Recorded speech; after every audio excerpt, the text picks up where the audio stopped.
Bonjour à tous, aujourd'hui on se retrouve pour la deuxième vidéo de SE. Cette fois on est sur le compte de Pixel, du coup toujours un mate de guild. Nous allons faire les boss cette fois-ci, parce que tout à l'heure nous avons fait les maps. Enfin je dis tout à l'heure si vous avez regardé l'autre vidéo, mais bref, moi il y a un petit décalage temporel quand même, mais je suis quelques heures après. Mais on va pouvoir faire enfin les maps, donc je vais vous montrer la forme, enfin l'équipe que nous devons utiliser pour faire les boss. Donc on va setup tout ça dans sa box. Normalement, il n'y aura pas grand chose à changer. À la limite, quand même, on va changer ça. Donc l'équipe consiste à utiliser MFF, donc Freya. Vesa, qui est donc le main DPS. Et Ignis et Elivia. On va rajouter, nous, SQH en prime, parce qu'SQH a un petit bonus intéressant qui nous intéresse. Donc là, évidemment, full tank sur MFF. On veut que ça tank, pardon. Avec une DB, une speed HP, parce que la vitesse est importante. Il faut qu'elle soit plus rapide que notre Vesa.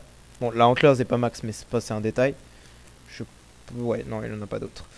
Crit sur Vesa. Attendez, j'ai oublié les Symbol Void. On met réduction de dégâts, armure et immune control. Important. Pourtant non, mais voilà, c'est quand même une contrôle, ça peut être bien. Dégâts critique et précision. Non, c'est pas d'armure. À moins que je me trompe parce que il a précision, armure. Ok, donc on peut mettre précision. Et là, il faut bien regarder les stats en fait. Et vous regardez si vous êtes dans les overcaps, justement, j'en parlais tout à l'heure. En termes de précision, il est à 93%. Bon, normalement, le cap de précision, il est à 150. Donc il a de la marge. Le crit, c'est 100% le cap, il a 78, très bien. Dégâts crit, il a 125, c'est 150. Donc on va bien faire attention à cela aussi également quand on va faire les setups avec les comment ça s'appelle, les runes. On va faire attention à pas trop mettre de damage crit parce que sinon on va être complètement overcap et ça va ne servir à rien. On perd des dégâts purs en fait, tout simplement. Full rouge sur Vesa, parce que full rouge, voilà, tout. Faut full dégâts. Bon là il a un corps... il n'a pas besoin de plus que ça d'opti, mais il n'y a pas besoin de corps. Hein. Concrètement, il est overkill de corps. Mais on va l'activer quand même, ça peut nous aider.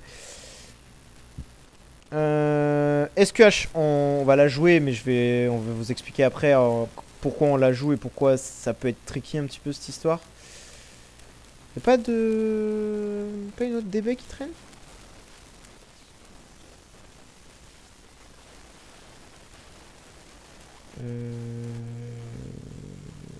Bah attendez, pourquoi il a deux flags Ah non, j'ai cru qu'il y avait deux flags, c'est juste que il y a eu un retour en arrière, j'ai pas compris. Une LCB, non, moi je cherche un artefact énergie, voilà. Voilà toi. Donne-moi ça.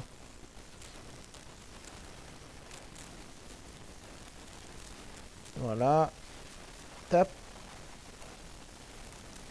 Attaque, c'est parfait. Full attaque enfin sans le shield pour qu'elle meure le plus vite possible. On va même enlever le skin parce que c'est important, on veut qu'elle meure. Les enables, pareil, immune control, on va enlever armure, on va mettre dégâts talent et ça, ou même ça, on s'en fiche en vrai, mais faut pas mettre des trucs de tankiness. Voilà, il faut mettre vraiment des choses qui... Faut qu'elle ait le moins d'HP possible pour qu'elle meure le plus tôt possible. Mais, vous pouvez faire en sorte qu'elle reste le plus longtemps en vie aussi, possible. Et là, effectivement, ça va être notre histoire en termes de dégâts. Mais il va y avoir quelques soucis. Si vous voulez, SQH, plus elle va faire d'ulti, plus vous allez gagner la corruption, enfin le bonus de corruption abyssale qui vous indique clairement que plus elle fait d'ulti, plus vous allez gagner de dégâts crit subis. Ça les augmente de 20% à chaque ulti. Ce qui est très fort, hein, mine de rien, parce que du coup, vous allez infliger plus de dégâts au crit sur la Vesa. Quand Vesa va crit, elle va infliger plus de dégâts. Et donc, SQH, plus elle reste en vie, plus elle va faire d'ulti, plus vous allez faire de dégâts. Mais, il y a un mais, sinon ce serait trop facile. Plus vous gardez SQH en vie, plus vos autres persos comme Elivia et Ignis peuvent mourir. Malheureusement, c'est l'inconvénient. Donc, il existe, parce que le boss peut vous contrôler, faire des gros dégâts, et ça c'est problématique quand vous jouez 5 persos. Donc techniquement on n'en joue que 4. Avec la SQH en suicide comme ça nous fait 5 persos au total. Mais on n'a que 4 persos sur le terrain au bout du tour 5 on va dire. Donc ça nous arrange. Enfin c'est ce qu'on veut. Mais il existe une petite solution à cela, c'est d'utiliser une LCB. Donc les LCB, c'est les Lucky Candy Bar, donc c'est ces artefacts à la noix là. On n'utilise que dans ce mode là, enfin pour l'instant, qui sont extrêmement forts puisqu'en fait ils nous donnent l'immunité à un autre artefact, à un autre contrôle. Donc c'est parfait, c'est exactement ce qu'on a besoin, puisque dans le ASE il y a énormément de contrôles, enfin énormément non, quand vous êtes en 1v1 il y en a que 2, et donc du coup vous êtes immunisé à un des deux effets, et donc du coup sur Elivia en général c'est ce qu'on joue, on joue une LCB, puisqu'à la basique ou à l'ulti elle shrink. Le shrink c'est le petit sort là, rapetissé là, qui permet en fait à Elivia de réduire les dégâts du boss et à augmenter les dégâts qu'on va lui infliger, ce qui est très fort.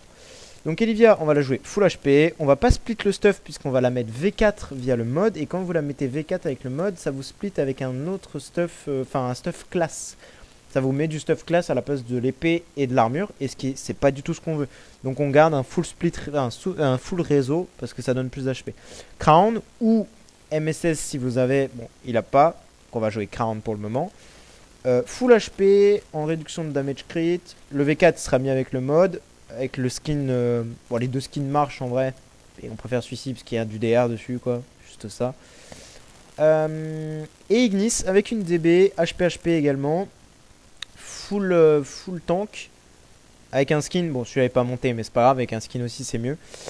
Et il faut faire un petit peu attention, c'est que vous voyez là il y a 1609 et 1601. Bon là ça va pas être gênant puisque Ignis va prendre 62 speed, enfin elle va prendre 22 speed en plus via le V4.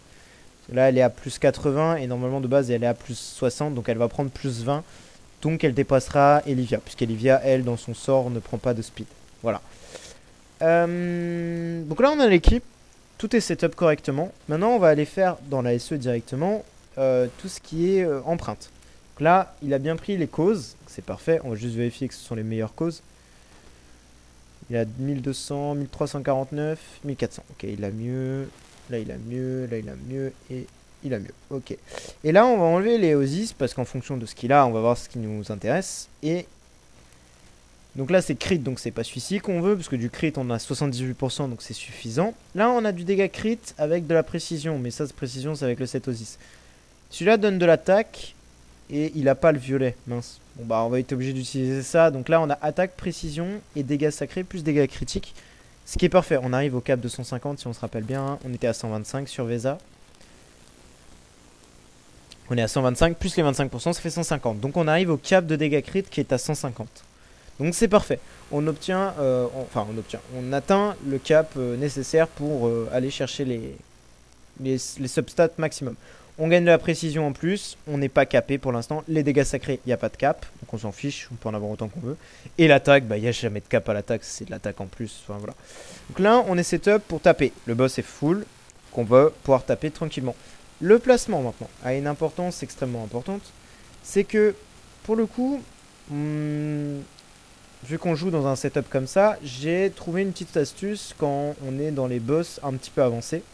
Là, vous voyez, ils sont déjà avancés, hein, les héros. Hein. Les deux Ignis et la Elivia sont avancés, donc c'est parfait. Mais j'ai trouvé une petite astuce, parce que normalement, on jouait ça avec un Waldeck ou avec un destructeur. Ce qui n'apporte strictement rien, honnêtement, hein, c'est inutile.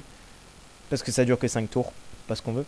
Moi, j'ai trouvé une petite astuce, c'est quand on arrive dans les derniers boss qui sont assez compliqués à tenir, un ulti T1 sur Vesa est très important. Parce que ça vous sauve la vie littéralement de tous vos héros. Donc, on met une petite Ignis devant. Pour que ça que ça meure pardon, et que ça feed la Vesa. Et comme ça, Vesa est feed pour le tour 1. Et le tour 1, vous faites suffisamment de dégâts pour vous full soin et ne pas proc les shields sur Elivia et sur Ignis. Également, petite chose à savoir, hein, évidemment, c'est que cette petite Freya doit être plus rapide que la Vesa. Donc, on vérifie évidemment. Normalement, il n'y a aucun problème. Hein. C'est chill de chez chill. 2058, 2021. C'est chill, mais voilà. Faut bien faire attention à la speed. Normalement, Vesa à partir du MFF pardon, à partir du tour 3 se donne 15 de speed tous les ultis, vu qu'elle fait tout le temps des ultis, bah, c'est parfait. Elle va faire tout le temps se donner de la speed, etc. Donc il n'y a aucun problème. C'est plus Vesa où effectivement, vu qu'elle a les T2, faut faire quand même un petit peu attention à la speed. Elle a quand même un bon B. Elle a un B avec un petit 18 en speed. Elle a qu'un 17, un de moins, mais bref. faut vraiment faire attention à la speed parce que bah, maison principale, etc. Bah, ça peut faire une différence, mine de rien. Enfin voilà. Donc là, on peut aller taper, mine de rien. Et là, on va pouvoir voir combien de dégâts on inflige. Bon, je pense que post 58, je pense que ça part sur un one tap. Non, ça va pas sauvegarder. Dommage. Non, je veux pas de toi. Tac. Et donc du coup, important, hein, on prend le monstre serpent. Pourquoi le serpent? Puisque comme j'ai dit tout à l'heure, MFF tape avant. Donc le fait que MFF tape avant, ça va donner le buff à Vesa, puisqu'on joue que 4 persos, vu que les monstres peuvent 4 héros. Ce sera forcément Vesa du coup, puisque Skiash sera morte. Et donc du coup, on aura le buff sur la Vesa qui tapera juste après la MFF. Et qui sera feed en énergie, etc. Enfin, on va voir la line-up. Évidemment, on va activer le corps parce que ça accorde un shield, etc. Bon, c'est bénéf, hein. On va pas se... Hein. Ce sera pas game breaker, mais voilà. Donc là, on va lancer le combat. Et on va pouvoir voir que bah, on va infliger des gros dégâts au boss. On va casser les dents, là. Bon, tour 1, malheureusement, la Ignis est pas morte. Parce que, bah, normal, aller faire mourir un perso aussi si tôt dans le jeu. Parce que là, on est que boss 58, donc c'est compliqué de faire mourir les persos, mais... Plus tard, quand on sera plus bas boss, ce sera plus simple. Vous voyez, SQH mort T3, elle a fait 2 ultis, parfait, on a gagné beaucoup de dégâts, enfin beaucoup non, mais on a gagné quelques dégâts dessus. Et là, normalement, les contrôles, ils vont plus être gênants, puisqu'en fait, on a 4 persos, et là, dès que le boss tape, pam, on est tout le monde des contrôles, mais avec le cause qu'on utilise, tout le monde se décontrôle, parce que c'est le principe du cause, à la fin d'un tour, il supprime chaque contrôle. Donc voilà. Donc là, la strat est basée sur le fait que cause supprime tous les contrôles. Elivia va shrink le boss qui va réduire les dégâts et l'augmenter les dégâts qu'il va subir. La Ignis va feed avec sa DB la Freya et avec son ulti la Vesa. Freya pareil qui en DB va feed Vesa parce qu'elle va se faire siphonner Vesa puisqu'elle est en plus grosse attaque. C'est le perso qui a le plus d'attaque. Donc du coup elle se fait siphonner l'énergie par le boss, c'est le principe. Donc Ignis va contrebalancer avec son ulti qui donne 100% d'énergie. Donc en vrai c'est comme si on perdait pas d'énergie.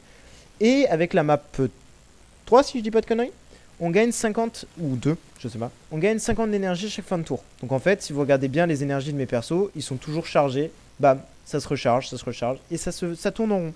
Enfin, ça tourne en rond, ça tourne en boucle l'énergie. Donc du coup, on est tout le temps feed en énergie, on fait tout le temps des ultis à chaque tour.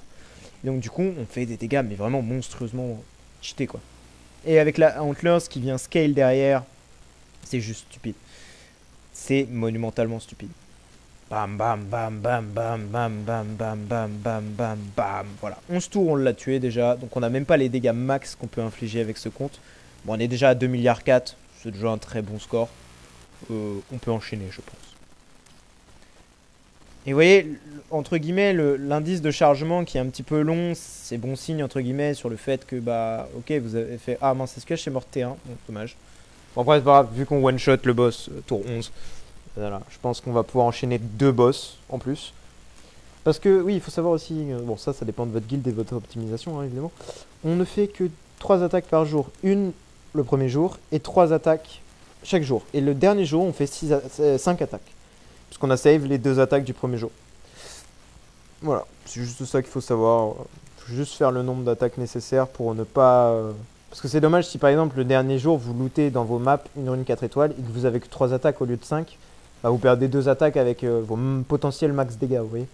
C'est un truc vraiment de fou furieux d'opti, mais c'est bête à faire, mais ça peut vraiment vous rapporter énormément de points, mine de rien. Voilà, moi je dis ça a l'air de bien tanker, ça fait des bons dégâts.